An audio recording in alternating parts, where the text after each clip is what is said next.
Jamie, appreciate you joining me this afternoon to talk about our men's conference that's going to happen here October 4th and 5th. Why don't you just tell me a little bit about, I know we've been friends for a little while. I really appreciate your friendship.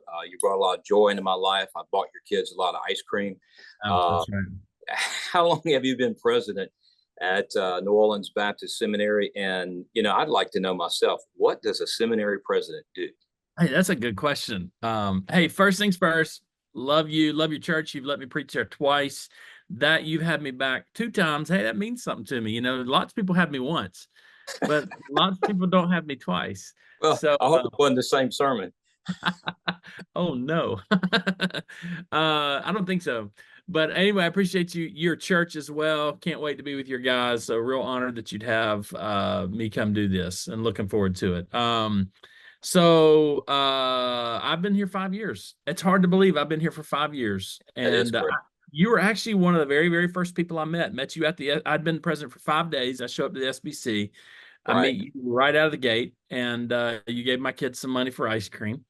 And so, yeah, we were off and running at that point. We've had a lot of laughs since then, haven't we? Yeah. Yeah. Yeah, Good. I we've didn't had some. realize it's 5 days. Yeah, 5 days when I showed up at the SBC, and Yeah. our world was just changed forever. But I get the question about what does a seminary president do a lot, and that's a good question. There is no routine in the day to day for me whatsoever. In other words, what I did yesterday is completely different from what I'll do today, completely different from what I'll do tomorrow. There's a lot of normal to the calendar year. Like there's seasons of time that it's SBC time, or it's state convention time, or it's this time or that time. And so there's lots of normal to that. Really, the best way I know to describe my job is it's analogous to being a dad in some ways. As a dad, your job is to be for your kids whatever your kids need them to be. And sometimes that is to cast vision for them. Sometimes that is to discipline. Sometimes that is to encourage. Sometimes that is to defend. Sometimes that's to be a catalyst. My job is to really be for this school, whatever she needs me to be. And, we've had over the last 5 years, we've faced COVID, we've faced Hurricane Ida, we've faced Hurricane Zeta. We've faced tumultuous SBC times. We've seen declines in enrollments. We've seen climbs in enrollments. And my job is to go out and be for this school, whatever she needs me to be. And sometimes that means I'm going out recruiting. Sometimes that means I'm going out doing accreditation stuff to preserve accreditation. Sometimes I'm hiring faculty. Sometimes I'm leading faculty. I do a lot of preaching. But my job is to make sure that all the administrative things of this school get done. And I have a really strong, very strong, really good team of people around me. And my job is to work with them. They oversee the component parts, and my job is to stay at 30,000 feet, making sure that each component part is healthy and functioning the way it needs to. And that's a lot of fun. It's a lot of fun to do. And I'm honored. I mean, honored, not just because, hey, I'm a president, just because of the parental pastoral nature of what I get to do. I mean, I get to help somebody every day. That's Yeah. so cool. Yeah. That's so cool. And I love to do it. It's been the honor of a lifetime. You teaching anything this fall? I do still teach. A lot of presidents of universities, colleges, and even seminaries don't teach. That is one of the nice things about the Southern Baptist schools, is most of the seminaries presidents still teach at least a little bit. This is going to be, teaching wise, this will be a heavy semester for me. I'm actually teaching 2 classes this semester, teaching a graduate level class, the history of Western philosophy. I teach philosophy stuff, and I'm teaching a PhD seminar, philosophical and theological anthropology. So like, what are human persons, bodies, souls, those types of things. And then in the spring, I'm doing an undergraduate class. My goal every year is to teach 1 class at every level once a year. And I don't always achieve that, but that's my goal. And that allows, at least theoretically, I could have access to every student at some point. And so anyway, yeah, I'm excited to get to do that. The class in the spring, my oldest 2 children are going to be in that class. And presidential right, I said, I want to teach that class. I want to teach it one more time so I can teach philosophy to my kids. That's pretty cool, man. Hey, I have a terminal degree, so I'm done with philosophy. You enjoy it all you want to. Have Yeah, a that's blast. right. It's a nerd thing, right? Exactly right. All right. So how did Jamie do become a follower of Jesus Christ? I know a little bit about your story, but our guys would love to hear a little bit about the story. A lot of grace. I look, Drew, it's when you're in the moment of life, you can't ever see the hand of God. But when you look, this is the nice thing about getting older, is you look back and you just with such clarity see the hand of God. And I look back through my life and all I can see is just kindness, grace, mercy, kindness, grace, mercy, again and again and again, and just overwhelming love. My parents split up when I was 7 years old. We lived in North Carolina, right above Charlotte, a little town called Statesville, North Carolina. And parents split up when I was 7 years old. My dad moved to the Raleigh-Durham area, which is about 2.5 to 3 hours away. And it wrecked me. It devastated me. My mom quickly remarried a guy that I did not like at all and never did like. And there were some things that happened that were not good.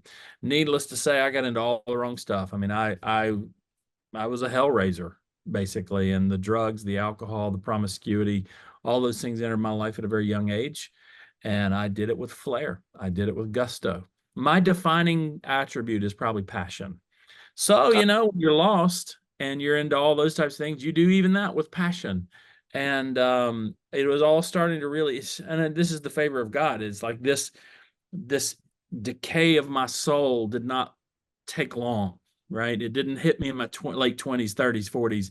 I was a teenager, and by 17 years old, it's starting to eat at me in ways that I just, I'm grateful that started eating at me that early, and that's grace. So anyway, I just began to realize there was something desperately wrong with me. I got arrested twice my junior year in high school. I had this little math teacher that used to come over to my desk at third period when I'd be high and I'd put my head on the desk, and she'd whisper in my ear that Jesus loved me. And I Hmm. thought she was crazy. And when the wheels were really falling off after I'd gotten arrested that first time, I could remember her saying that. Her name was Miss Marshall. I can remember Miss Marshall whispering in my ear, Jesus loves me. And I just began to cry out to God. And I didn't know if he was real, and I didn't know if he really did love me the way he did, but I was desperate. And I cried out to God and said, help me. And a couple weeks later, I got arrested the second time. And I remembered my prayer crying out for help. And I said to God, is this it? And he's like, thanks. And little did I know, it really, that was it. Because that night I moved from Statesville to Raleigh to live with my dad. And over the next Hmm. 8 months, the Hmm. Lord just broke me, humbled me. And June 16th, 1995, at a youth camp, with all of the flashy things that we pick on and critique youth ministry for, it had all of it. And yet the Lord was in it. And I heard the gospel and threw myself onto Jesus Christ. And I knew that night that I was home in Christ, and I knew that night that I was going to spend the rest of my life serving him. And here we So are 29 years later. okay, so this you were doing a David's life, man after God's heart. Yeah. I don't want you to go into everything you're going to talk about, but give me one or two things that Yeah. you would say you feel like God's put on your heart to really encourage and challenge our men. Yeah, we're talking about David, and what an example. David is this foreshadowing of Jesus himself in Yeah. some way. It is to David that God says the scepter will not depart from your hand, the bloodline. So you've got Abraham is where this bloodline is chosen, and it starts here and it proceeds through David and it culminates in Jesus Christ. I mean, we're talking about a major, major eschatological figure. But even more than that, you're talking about somebody, and these are the things that I think we men, as men, should glean from David's life. Here's a man of great purity, at Hmm. least for a season. He makes his Yeah. mistake, but there's lessons in David's life about purity, both in the positives and in his mistakes. There's lessons in his life about bravery, right? David is a boy, It's good. a boy, and yet he stands up to the most massive force in his world at this point with Good. Goliath and those types of things. There's also lessons in David's life about his love for God, and as men, I think a burden of my heart is that as I talk to men, I want to challenge this sort of assumption that love is not a masculine thing, right? That love is only a feminine, soft kind of thing that men don't really do. I don't understand why we think that love is not a masculine thing to do. We Hmm. find this and specifically a love for God. So I think those Good. are some thumbnails I could give you as to some breadcrumbs down the trail of where we're going to be going as we come into that time together. Now, you might hit it, but well, I tell you what, why don't you unpack that a little bit more? Well, that's a challenge for men. We don't view love, especially biblically, as a Right. masculine trait. Why don't you give me Right. a little bit more on that? Why is that? I think, well, first of all, I think most of the time men take their cues from our culture on this type of stuff Okay. more so than we do from the Bible. I mean, look at the models and examples of what masculinity looks like in our culture, right? Maybe it's Mhm. the hyper masculine and look, I like some of these things. To be masculine is to be a hunter. I love to hunt. I love to hunt. Not To real be, good at it, but yeah. To be masculine is to fight. And you know what? Sure, there's going to be a time in our life we got to be willing to stand up and fight for something. But those types of things are what's celebrated for masculinity in our culture. And there's nothing in our culture that would celebrate love, tenderness, and grace. And there's this quote. He's a Catholic, so pardon me on this. There's well, this you're in South quote. Louisiana, man. I know, I know. I liked him before I was down here, though. There's a quote from this guy named St. Francis de Sales, and St. Francis de Sales says, "Nothing is as powerful and strong as gentleness, Mm. and nothing is so gentle as strength." And you find in that quote there is this glorious balance that think about that. There are people that they're broken and they need gentleness, and in that gentleness they find strength to rebuild their life, right? And at the same time there's nothing as strong as gentleness. And so and he's a Christian saying all these types of things. And so I just think we've taken our cues from all the wrong things in our culture. When you look at manhood in the Bible, Mm. it's often modeled by the most godly people, that their defining love about, or their defining attribute of everything else was a love and a devotion to God. And that's what our men need to see. The reality of it is, in most of our churches, the ladies within the family are the ones that are really carrying the water on spirituality in the home. They're the ones that read their Bible more. They're the ones that pray more. They're the ones that are speaking the gospel. They're the ones that are more faithful in their church attendance and service. And I think we've got to challenge our men to stand up and say, no, no, Great. no, my job to lead. Absolutely. And I think we do that here at Spotswood. And we've got a lot of men that fulfill that leadership responsibility. But hey, we're not all perfect. I think Yeah, brokenness leads to imbalance in our life. right, And right. I think we can recapture that by looking at the life of some of these biblical characters Yeah, that God used in some incredible ways. God that's still right. uses men, I think, today in some incredible ways. And the most important way he uses them is just what you talked about in the home. Right. So that leads me to this. Should men bring their sons to this? Is this like a Oh, father and son thing? yes, I would love for them to bring their sons to this, because the biggest influence in a person's life is their dad. They Yep. just are. And guys, fellas, even you may think that you have to be a particular kind of thing to have a voice in your son's life. Like you've got to be cool, or you got to be hip.